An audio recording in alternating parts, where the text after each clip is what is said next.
ఇప్పుడున్నటువంటి రాష్ట్ర కోర్టు జిల్లా కోర్టులు ఉన్నాయి కదా, ఆ జిల్లా కోర్టుల్ని డిసిగ్నేటెడ్ ఎన్డీపీఎస్ కోర్టుల్ని బలోపేతం చేయండి.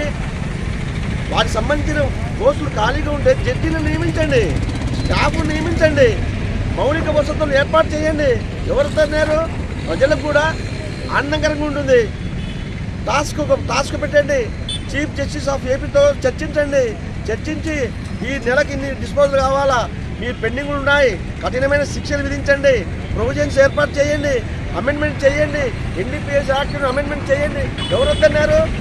మీరు ప్రజల ముంగిటికే న్యాయం అంటారు, ఇవాళ సెంట్రలైజ్ చేస్తున్నారు.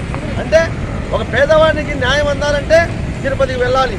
4 జిల్లాల్లో ఉన్నటువంటి ముద్దాయిలు తిరుపతికి వెళ్ళి తమ నిర్దోషిత్వాన్ని నిరూపించుకోవాలంటే ఎంత ఖర్చుతో కూడిన పని ఒకసారి ఆలోచించండి.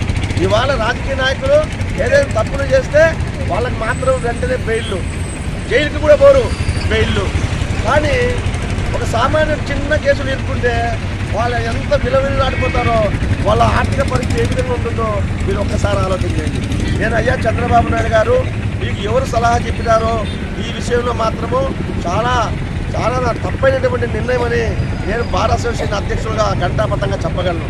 మీరు చాలా అనుభవజ్ఞులు, పేదల కోసం పనిచేస్తున్నటువంటి చెప్తున్నటువంటి మీరు ఈ విషయం నిజమైతే తప్పకుండా 145ను జీవోను న్యాయ నిపుణులతో చర్చించి దీని గ్రావిటీ ఎంత, సమాజానికి మేలు జరుగుతుందా అన్యాయం జరుగుతుందా అనే విషయాన్ని మీరు స్పష్టంగా న్యాయ నిపుణులతో చర్చించి ఈ జీవో నెంబర్ 145ను తక్షణమే